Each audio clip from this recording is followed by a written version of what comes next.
sir hello এই শামসিল কৈছে highway চকত এটা এক্সিডেণ্ট হৈছে অলপ হেৰি আমাৰ ট্ৰেফিকক খবৰ দিব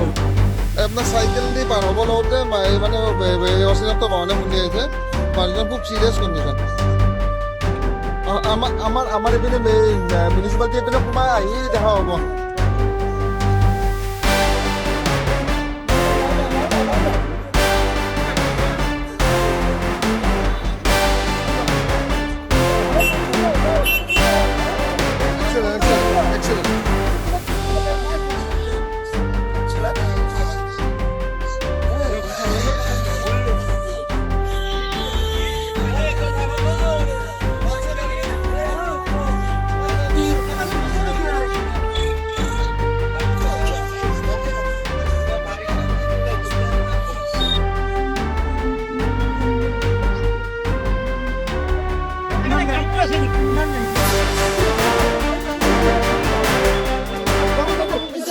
কওকচোন হয় আমি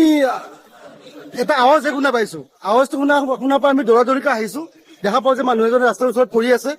এখন বাহন খুন্দাইছে কি বাহন খুন্দাইছে এতিয়ালৈকে আমি গম পোৱা নাই গতিকে কোনোবা যদি দেখিছে ওচৰত আমি দেৰিকৈ আহিছো মানে আৰু কণ্টেক্টজনক মানে মানুহজন একদম মানে পুৰা একদম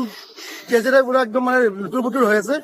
দেখিবৰ মানে আমি সোনকালে লৈ যাব পাৰো মেডিকেলত বাচিবৰ কাৰণে চান্স থাকিব আমি আচ্ছা কেনেকৈ হ'ল এক্সিডেণ্ট তেওঁ পাৰ চাইকেল আমি দূৰৰ পৰা আৱাজ এটাহে শুনিছো